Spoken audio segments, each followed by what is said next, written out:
Ok, Marco António, já estamos em direto na página do Facebook da Rua de Baixo. Boa tarde, obrigado por teres acedido a esta conversa. Olá, aqui da Rua de Cima. Diz? Olá, aqui da Rua de Cima. Ok, eu estou-te a ouvir mal, estou-te a ver um bocadinho mal, mas acho que podemos corrigir isso durante a emissão.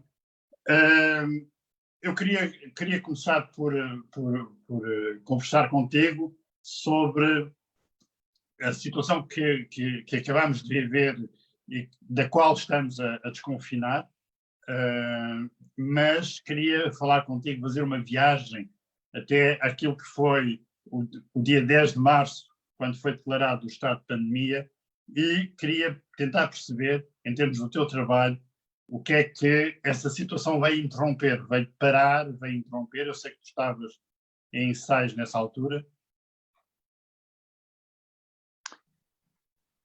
Estás-me a ouvir bem? Estou. Olha, o dia em que eu parei no teatro foi um dia sui generis, porque eu cheguei das gravações da novela para ensaiar com o João Didelé e íamos começar a ensaiar, íamos começar a fazer o ensaio dessa noite. E tinha acabado, e tinha nesse dia, esse dia foi completamente rocambolesco, porque nesse dia fui buscar parte do cenário ao armazém que tem a ver com o cenário.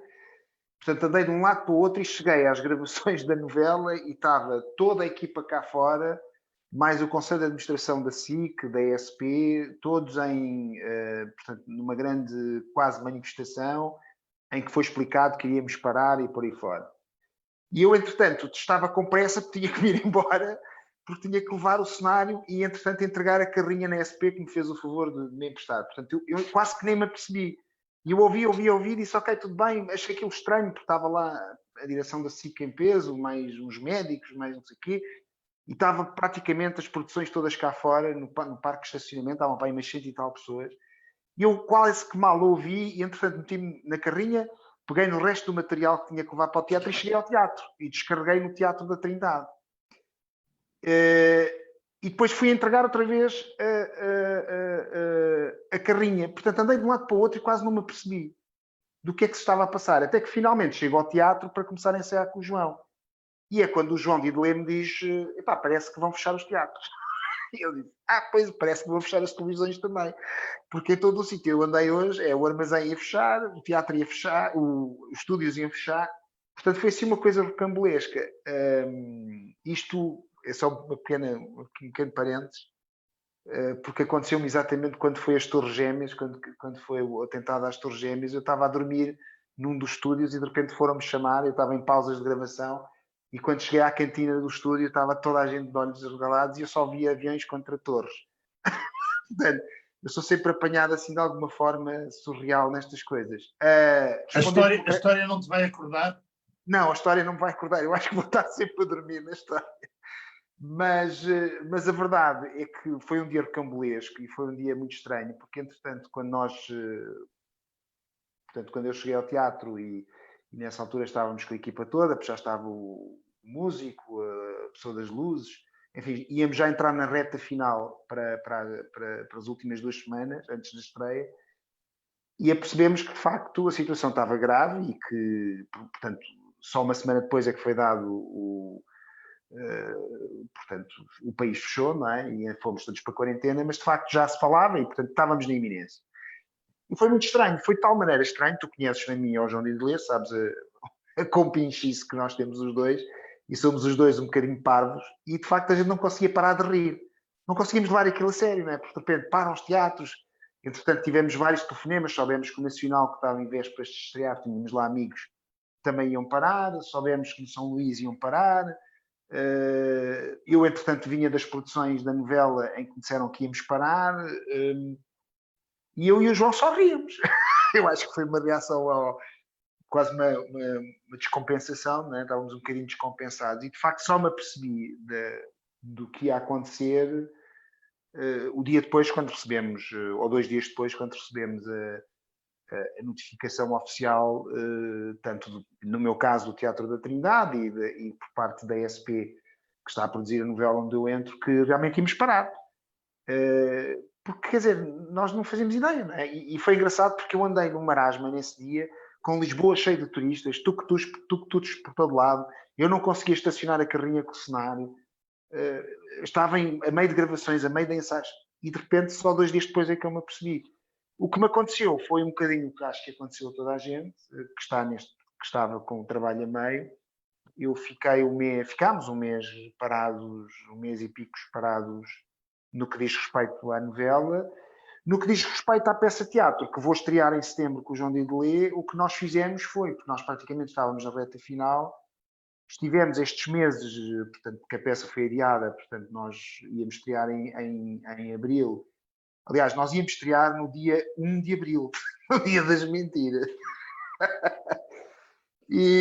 Portanto, a mentira aconteceu antes. Entretanto... Mas tu pediste ao Diogo para estrear no Dia das Mentiras? Não, foram eles que escolheram. Mas como eles... Pronto, não sei, estou a brincar agora. Mas pronto, foi isso que aconteceu. E o processo giro, de giro, que não tem nada de giro, mas meu e do João, porque felizmente nós já tínhamos a produção assegurada pelo Teatro Trindade e eu também, felizmente, a ESP também continua a manter os laços laborais comigo. Do ponto de vista financeiro, eu não me senti. O que eu me senti relativamente à peça com o João Didelê foi esta coisa estranha, como estamos agora, esta relação que se foi criando nestes últimos meses, esta relação zoomática. Porque passaram a ensaiar também muito utilizando estes meios, não? Porque nós ficámos a saber, quer dizer, não nos foi dito, olhem, de certeza que a peça vai para a frente, porque também a direção do Inatel não sabia o que é que ia acontecer, como realmente até agora, neste momento, ninguém sabe nada ao certo.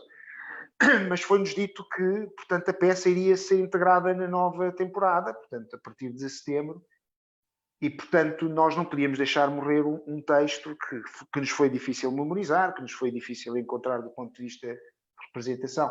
Portanto, fomos criando. E foi divertido. De alguma maneira foi divertido, porque o espetáculo ganhou outras coisas. Se calhar passámos a ter uma outra atenção. Agora confesso que estamos fartos. Já não nos podemos ver no Zoom. E estamos desejosos de entrar num teatro outra vez. Mas foi, quer dizer, foi uma situação que a dada altura foi desesperante. Para mim, acima de tudo, foi desesperante ouvir e saber de muitos outros e tantos colegas que não tiveram a minha sorte, que não tiveram as perspectivas que se mantiveram, que pelo contrário os projetos caíram todos, que não sabem neste momento, que não têm forma de recuperar uma temporada que se perdeu, que estão em situações muitas vezes que roçam a miséria. Portanto, para mim foi assustador neste sentido e assusta-me pensar que há todo um Estado, seja ele de esquerda, direita, do centro. Isto é uma discussão de anos, não é de agora. Agora talvez a estamos a sentir mais, porque realmente há uma situação... Aliás, o Jorge Silva Melo ontem dizia-me isso, que isto só veio agravar mais e só veio mostrar mais a fragilidade da situação, mas é uma situação já antiga. Isto é uma situação antiga porque, infelizmente, nós continuamos a ser o país dos 3 Fs, não é? Fado, Fátima e futebol. E eu gosto de fado, Fátima menos, ou seja, gosto de Fátima, mas não sou crente, mas adoro futebol. Agora, acho que a cultura continua a ser o parente pobre. Eu costumo dar um exemplo que é, sempre que há uma renovação governamental, qual é o primeiro-ministro, ou a primeira-ministra, ou o primeiro secretário de Estado, ou o primeiro secretário de Estado que vai à vida? É sempre o da cultura. E nunca há alarido à volta disso, não é? O Centeno sai, meu Deus, Carme a Trindade e há debates atrás de debates e por aí fora. Se a graça cair em desgraça, ninguém vai falar dela. Portanto, ao fim de uma semana já ninguém fala. E isto é terrível, não é? Porque isto demonstra o quanto a cultura é de facto é o parente pobre. Mas isto tem a ver com... Isto é muito fácil depois dizermos que os poderes instituídos ou menos instituídos têm culpa. Claro que têm culpa. Mas a verdade é que a cultura continua, no meu humilde ponto de vista, dissociada da sociedade civil. Porque é impensável as pessoas fecharem um estádio de futebol. E há muitos estádios de futebol que deviam ser fechados porque estão falidos, não é? Há clubes falidos que não pagam segurança social, por aí fora. Uhum. Ninguém passa pela cabeça fecharem o santuário de Fátima. Mas fecharam, nesta altura também fecharam. Não, mas fecharem do ponto de vista, não estou a falar do ponto de vista pandémico, estou a dizer do ponto de vista que se uma companhia de teatro acaba, como acabava antes da pandemia, porque agora fala-se tudo na pandemia, mas antes da pandemia, a pandemia na cultura já existia, existe desde que eu faço teatro, ou desde que eu sou artista. E isto talvez até seja culpa também nossa, porque nós estamos dissociados da sociedade civil, ninguém quer saber. Repara, as manifestações que têm existido, e a meu ver, com toda a justa causa, nos últimos tempos, o 1% pela cultura, o que se veio agora, as pessoas que se foram manifestar agora em frente a São Bento, por aí fora, são 6ª, 7ª, 8ª, 9ª notícia do dia nos telejornais, e por vezes aparecem no fim do telejornal. E isto é grave, não é? Se o Laje agora vai sair do Benfica, abre o telejornal. Isto quer dizer alguma coisa. E se calhar nós temos que discutir toda esta questão, e eu não sou ninguém para discutir isto, já em tempos de discutir. Hoje confesso que me meto pouco. Mas a verdade é que nós se calhar devíamos pensar um pouco este lado de estarmos dissociados da sociedade civil, não é? Porque isto agora da pandemia, claro que levantou outras questões, ou agravou as situações que já existiam, mas a pandemia na cultura, quer dizer, eu desde que faço teatro, desde que comecei no conservatório, que a cultura está em crise, sempre esteve. E está em crise porque... Aliás, Marco António, tu já foste alguma vez, já concorreste, já foste subsidiado alguma vez? Não falo dessa minha experiência. Eu fui Mas muito maltratado. Sim, não, eu fui muito maltratado pelo Ministério da Cultura. Na altura não era DG Artes, mas era o similar. E fiquei tão ofendido que não me apetece falar disso. Não, e acho que é bater no... Sabes que eu acho Mas achas que os apoios são importantes? Eu acho que os apoios são inevitáveis. A cultura deve ser apoiada, mas não só com dinheiro. A cultura deve ser, por exemplo, o Ministério da Educação devia fazer um trabalho profundo junto das escolas, desde a primária até à universidade, no sentido de incentivar os alunos a consumirem cultura. Mas atenção, isto é uma discussão muito complicada. Porque não vale a pena tu encheres 300 autocarros com miúdos e largá-los numa sala de teatro. Isso não é nada. Isso é zero. Eu, há uns anos atrás, irritei-me profundamente num debate no Dona Maria II, um debate fantasticamente bem promovido pelo Tiago Rodrigues e pelo Nacional acerca da importância do teatro na educação. E houve um imbecil, porque é um imbecil, não vou referir o nome dele, coitado, mas que é um imbecil, é um académico que até ensina no conservatório. E que insurgiu-se contra os professores carolas que na escola fazem teatrinhos com os miúdos. Eu também acho que o teatro nas escolas deve ser feito por profissionais da área. Mas esse professor carola, que não recebe nada por ficar mais horas na escola, que tem muitas vezes a escola de costas viradas para ele, que inclusivamente os próprios professores não estão de acordo que ele faça esse teatro com os alunos, ou que promova atividades teatrais ou artísticas, ou de leitura, ou de música com os alunos. É esse professor que cria o bicho nesses alunos que vão ser o futuro público da cultura em Portugal. E eu estou a falar desta história porque eu acho que é por aí. não é só dar dinheiro à cultura, é também criar formas pensadas, estruturadas, que obviamente implicam dinheiro, mas que não passam só por subsidiar um espetáculo, 2 espetáculos a uma companhia. Devem-se criar condições às companhias para poderem semear para depois vir a colher. Eu dou muita formação há muitos anos e nos últimos 10, 15 anos há cada vez mais gente que quer vir para o teatro, que quer vir para a música, que quer vir para a dança, que quer vir para as artes performativas, que escreve, que toca. Há bandas de garagem em todas as escolas. E porquê? Devido a esses professores carolas, devido a um pai carola, ou devido a uma escola que promoveu uma determinada atividade e que fez com que, de repente, esse miúdo começasse a ter o gosto pelo teatro. Depois foi para o conservatório, ou até nem seguiu, mas que hoje vai ao teatro, leva os filhos e por aí fora. Agora, esta é uma discussão que não se faz num Zoom, nem é uma discussão... Só que eu acho que é esta discussão que não está a ser feita em Portugal.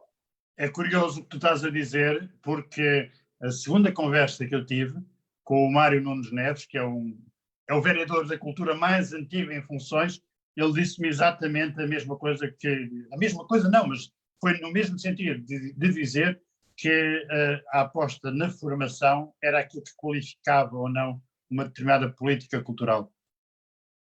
O exemplo é assim, tu só vais gostar de sopa, que é um dos melhores alimentos que tu podes comer, se desde pequenino te ensinarem a comer sopa, não é? Quer dizer, se tu nunca comeste sopa e te sentam à mesa e te põem um hambúrguer e uma sopa, o que é que vais comer? Vais comer um hambúrguer com as batatas fritas, como é óbvio. Não é? Depois, mais tarde, cresces, queres ser bonita ou bonita na praia e começas a fazer dietas e voltas à sopa. Mas percebes? Não vale a pena pôr... Eu sinto muitas vezes que nestas discussões, por isso é que eu cada vez me meto menos, eu acho que cada vez mais neste tipo de discussões se parte do fim para o início, não é? Porque eu acho, obviamente, não se pode... Eu não aceito que as companhias de teatro tenham ficado sem dinheiro, que os teatros tenham fechado. Eu tenho fechado, quer dizer, que não tenham dinheiro, que os apoios são o que são e por aí fora. Agora, a questão é, porquê é que isso acontece? Porque ninguém fecha um estádio do Benfica ou um estádio do Porto se eles ficarem a dever dinheiro ao Estado. Ou se eles não tiverem público. Um teatro fecham e ninguém quer saber. Ou uma companhia de teatro é fechada. Estou a falar do teatro porque é o que me diz mais respeito. Porque nós não temos força. De facto, dentro da sociedade civil, nós não temos força. E a prova é essa. Quer dizer, a prova é que quando há uma manifestação à volta da cultura, a manifestação da cultura é sempre a última notícia do telejornal. Isso quer dizer alguma coisa. Não é?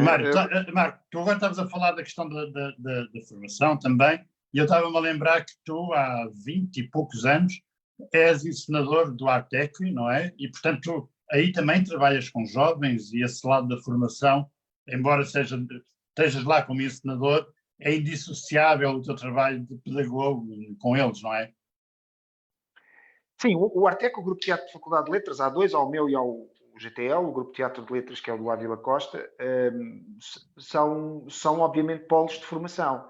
É óbvio que todos os anos fazem um espetáculo, produzem um espetáculo, mas acima de tudo o que se faz ali é formação. E é uma formação que não passa só pela arte, não é? Pela arte performativa, neste caso do teatro. É uma formação de vida, porque todas as pessoas que passam, a meu ver, e eu estou nas universidades há 25 anos, todos os miúdos que passam por um grupo de teatro, por um grupo de jornal, pelo jornal da faculdade, pela Tuna, por um movimento associativo, como passando por uma associação de estudantes, pelo clube de crochê que seja, que não façam o curso, só o curso normal, e a única forma que têm de desafogar ou de sair ou de pensar o mundo de outra maneira é irem às festas da faculdade, que eu gosto muito, eu também gosto muito de beber um copo, mas o miúdo que só faz isso, portanto, que faz só o curso e depois embeda-se nas festas só e não faz mais nada, portanto, não passa para um grupo de teatro, não sei, vai ser um imbecil. Vai ser um imbecil.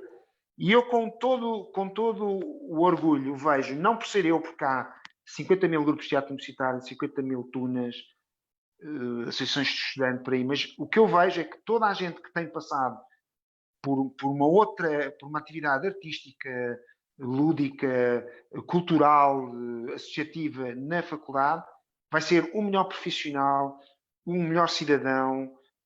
E não sou eu que o digo. Hoje em dia, as grandes empresas, a primeira coisa que te perguntam numa entrevista de emprego é: o que é que fez de associativismo na universidade? Não fiz nada.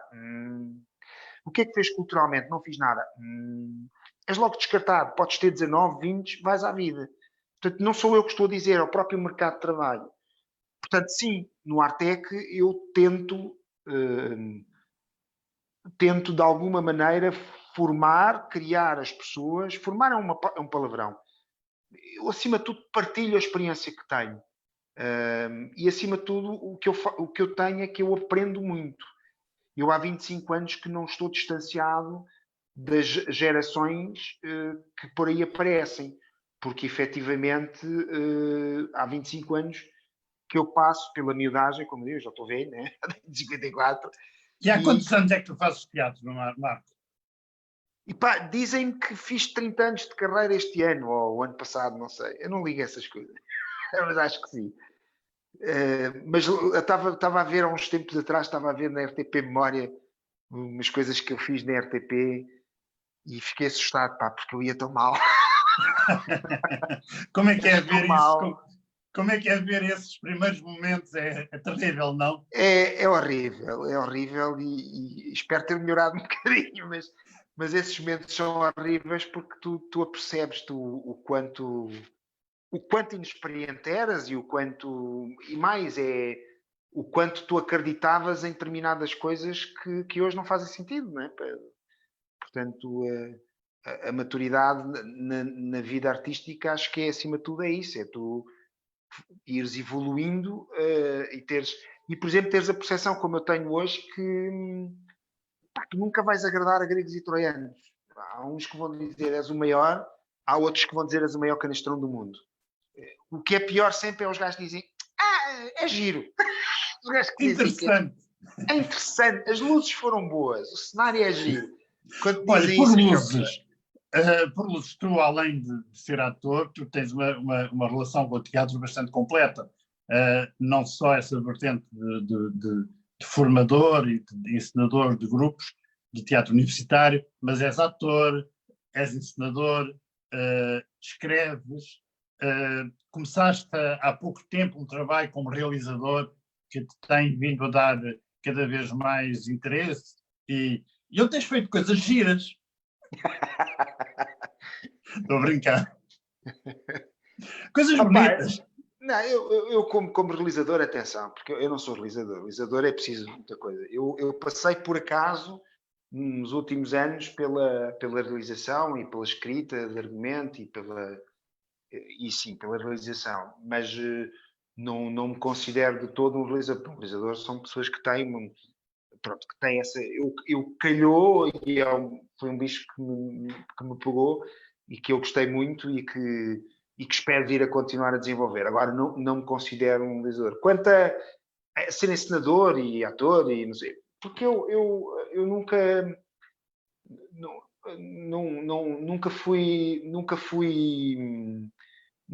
me senti satisfeito numa só coisa, percebes? Acho que eu comecei sempre por escrever, não é? Quando era pequenino escrevia muito e a escrita é uma coisa que é constante em mim.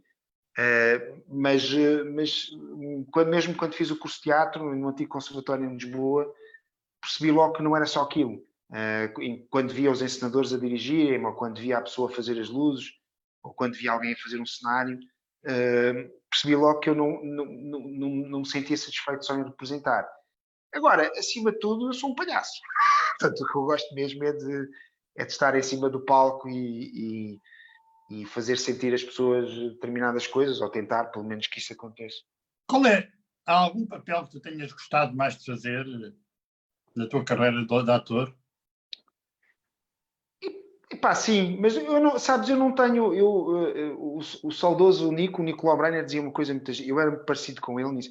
Aliás, eu comecei na televisão com ele. E ele dizia uma coisa muito gira que era. E eu de facto tenho uma caixa. Outro dia fiz uma limpeza E até fiquei assustado comigo, porque eu nunca guardei nada. Nunca tenho o cartaz da minha primeira peça de teatro, que foi o primeiro exercício do conservatório, que só se fizeram 5 cartazes, que era o Espada que fez, que hoje em dia está na garagem, com o Carlos Pessoa, que fez o conservatório comigo, o Espada em área de cenografia. E pouco mais. Portanto, eu nunca guardei nada e nunca fui muito... Agora, há uma coisa que eu hoje penso, tenho andado a pensar muito, é que há papéis que eu fiz que na altura eu não lhes dei valor e que foram... que me fizeram crescer imenso enquanto ator. E que na altura eu achei... isto é uma porcaria. No teatro? No teatro, sim. Mesmo acima de tudo no teatro. E que hoje percebo que foram papéis de viragem, papéis que me fizeram descobrir coisas que hoje para mim são o óbvio, não é? Mas que na altura... Mas lá está, isso faz parte da ingenuidade deste trabalho e tu estás sempre ao sabor dessa ingenuidade, acho que é muito bom. Percebes? O gajo que se senta e diz, já sei como é que isto se faz. Para já é um tolo que vai cair na cadeira, não está como o Salazar, logo. Mas depois, porque isso é estúpido, não é? É giro, é tu deixaste sempre surpreender. O Mota dizia uma coisa que é, vocês vão fazer, o João Mota dizia uma coisa que é, vocês vão ter a oportunidade de brincar a vida toda e ainda vos pagam para isso. Quer dizer, vamos ver, de vez em quando pagam, de vez em quando não pagam. Mas é verdade, quer dizer, isto é um privilégio, não é? A gente vai fazer de conta, como as crianças fazem, falando no caso dos atores, estamos sempre a fazer de conta que somos isto ou aquilo e ainda nos pagam para isso, portanto. Olha, também porque eu estou aqui a olhar o tempo do relógio, porque eu sei que tens outros compromissos. Até às 10 para as 8 estás tranquilo. Exato, tens outros compromissos, mas além do Amado Monstro, não é? Sim. O que é que estás qual é a novela que estás a fazer? Eu estou, portanto, o Amado Monstro é a peça do Javier Tomeu, que eu vou estrear com o João Didelé a 9 de setembro no Teatro da Trindade, na Sala de Estúdio. E eu estou a terminar, portanto, também já devia ter terminado a novela da Terra Brava, na SIC, produção da SP, que retomamos as gravações agora em maio, portanto, vamos continuar até, penso eu, até final de agosto, porque houve um interregno e, portanto, tivemos por causa da pandemia, e agora retomamos as gravações.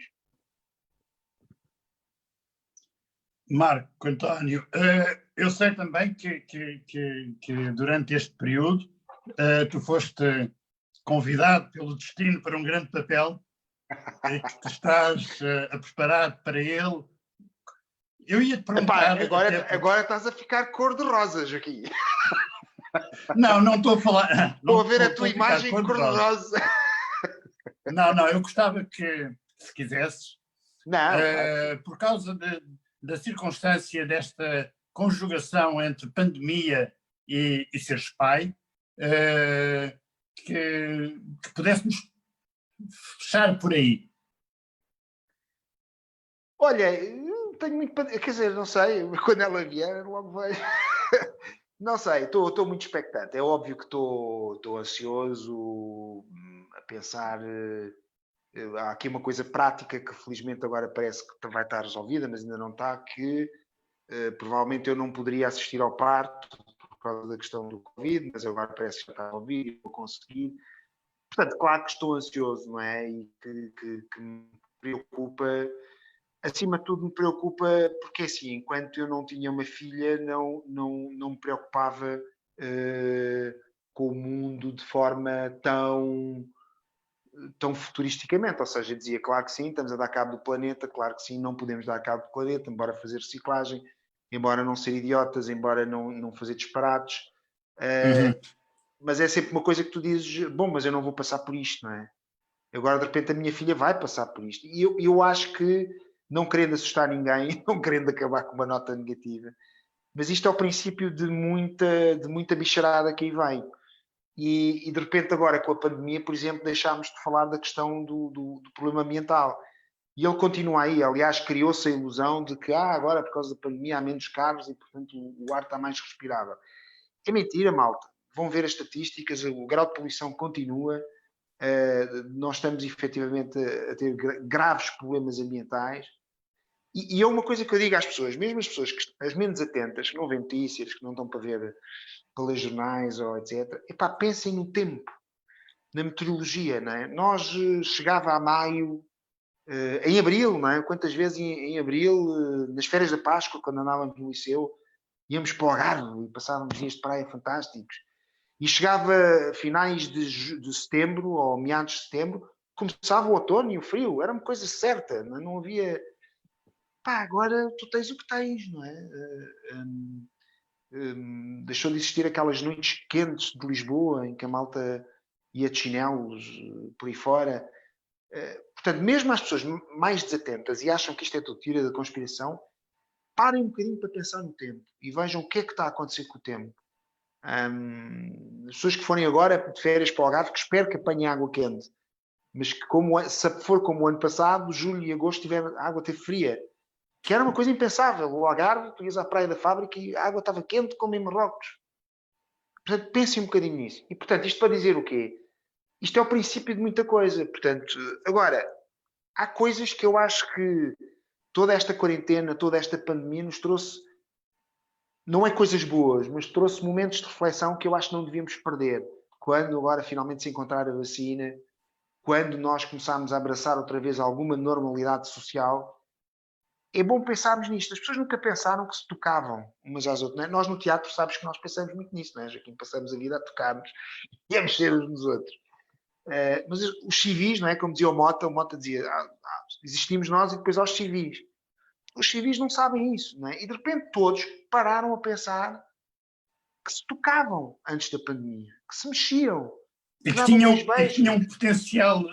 Não, e que até andavam à porrada no trânsito. Havia pessoas que paravam o carro, saíam e pegavam-se ao soco. As pessoas hoje pensam duas vezes, mesmo o mais exaltado, pensa duas vezes antes de sair do carro e dar o soco ao outro, não é? Por exemplo, só esta coisa de que, repare, eu tenho sentido, não sei se tens sentido isso, e não sei se as pessoas que estão a ver isto, tu vais hoje em dia comprar coisas, não é? Vais a uma mercearia comprar coisas, e se tiveres com pressa, é um desassossego, porque a pessoa que está do outro lado está com tanta vontade de falar contigo que vende um quilo de cenouras, mas fica ali desejosa de contar a vida dela. Só com aquela. Então, como é que está? E se tu tens ousado dizer estou bem, daí pegas um rol de conversa, né?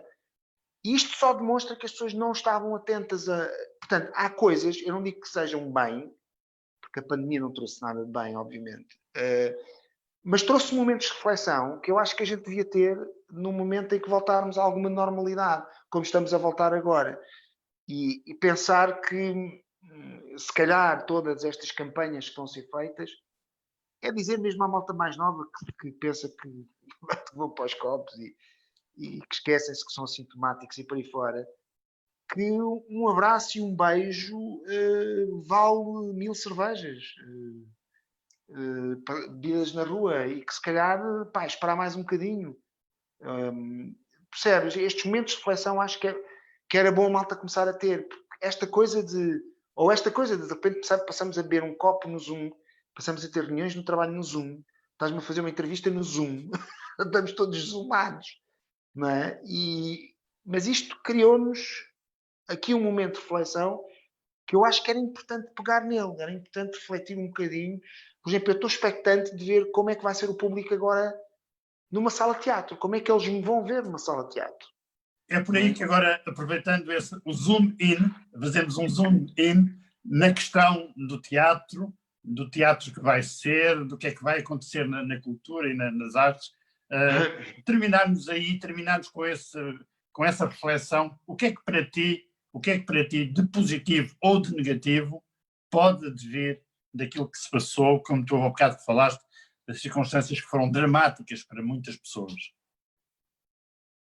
De positivo, positivo uma pandemia nunca traz nada, mas lá está, em termos de reflexão, há uma coisa que eu acho que aconteceu no teatro em Portugal, e agora falo da minha classe, é que de repente ficámos todos no mesmo barco.